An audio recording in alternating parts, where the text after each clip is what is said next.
नमस्कार सांग मैंने आज चलतु आउ गोटे रेसिपी करवा जहाँ ना हूँ छुई आलू बड़ी बेसर।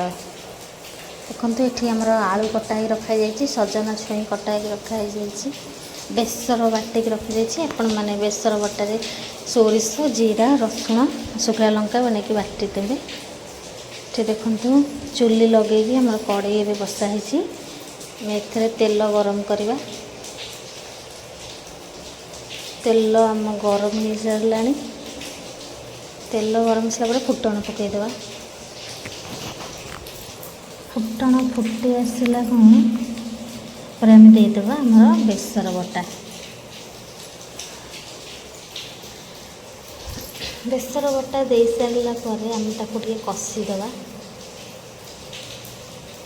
देखो यही भाव में कषिदेवा आम टे स्वाद अनुसार लुण देकी हलदी गुंड टे पकईकी कषिदेवा बेसर को। तापर आलू देदेवा। आलू पकईकी आम भल भाव पुणी कषिदेवा। आलू पकईकी कषि हो सारा एवं आम आउ टे एपट सेपट कषिदेवा। देखो मसला भल भाव कषिबे ना सोरिष मसला पिता लगी थाए।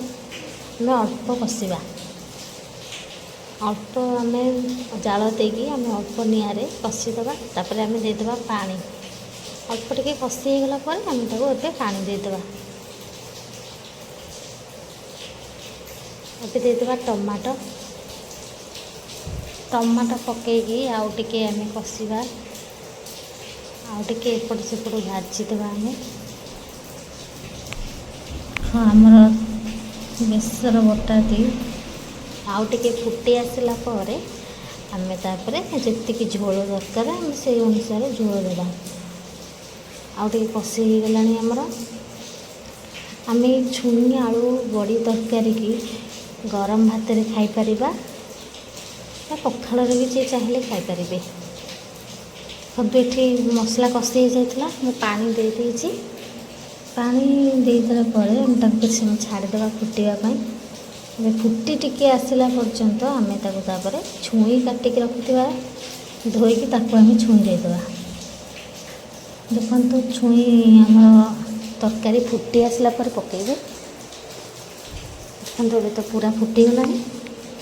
तापर आम गोटे बैगण देदेवा। बैगणटा आड्रे रखी आपण मैंने चाहिए बैगण पकई पारे ना न पकई भी पारे।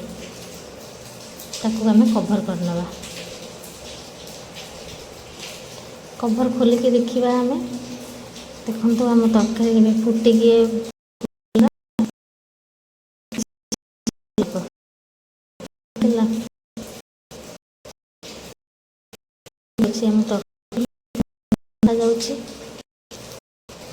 आउ टे फुटापी छाड़देवा।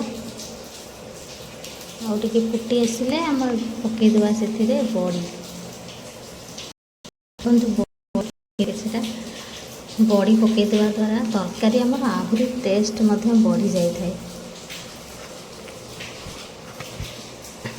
आमर प्रस्तुत हो गला छुई आलू।